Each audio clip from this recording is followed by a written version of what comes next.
हाम्रो पुलिसको क्यान्टिनमा पनि सबै कुरा आउनु थालेछ।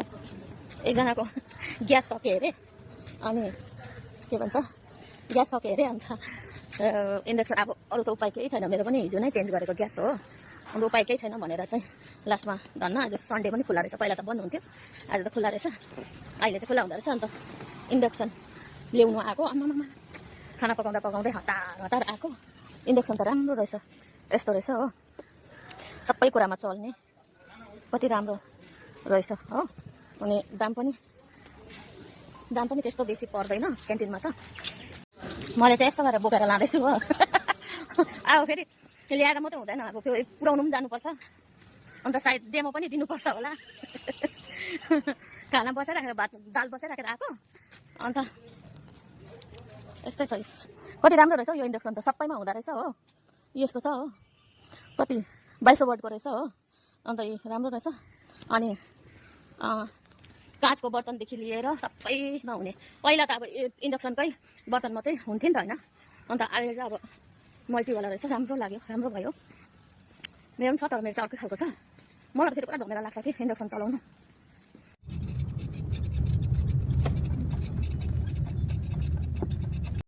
लु यो वार्डगञ्ज पुलिस क्वार्टरमा आइपुग्यो हामी चाहिँ, म चाहिँ आमा पटेल पुरा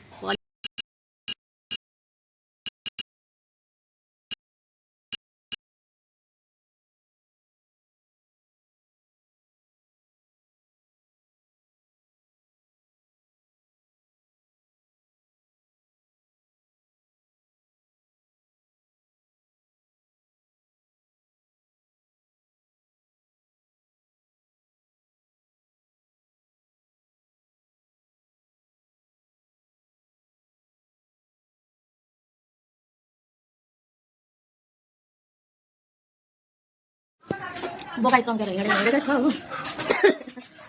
2 तलामा हो, निकै भारी पो रहेछ यो त। लु क्वार्टर चाहिँ आइपुग्यो, यत्तिको सोसियल चाहिँ हुनुपर्छ है, बाफ्रे बा। खसन गरेँ गएँ है, किनी फेरि यहाँ ल्याएँ, आदिको चाहिँ खाना पकाएँ, डप गर्नुपर्छ, यत्तिको सोसियल चाहिँ हुनुपर्छ है। ल मेरो चाहिँ गाडी आयो फेरि, अब रिटर्न घर। यति गरम भयो आम्मा, पसिना हेर्नु न यहाँ चाहिँ पुरै पसिना चाहिँ यस्तो छ, देख्दैन यो चाहिँ। बल्ल काम सक्यो, अब गएर फेरि हस्याङसँग आदिको चाहिँ खाना पकाउनुपर्छ। अनि यत्तिको समाजसेवी चाहिँ हुनुपर्छ है।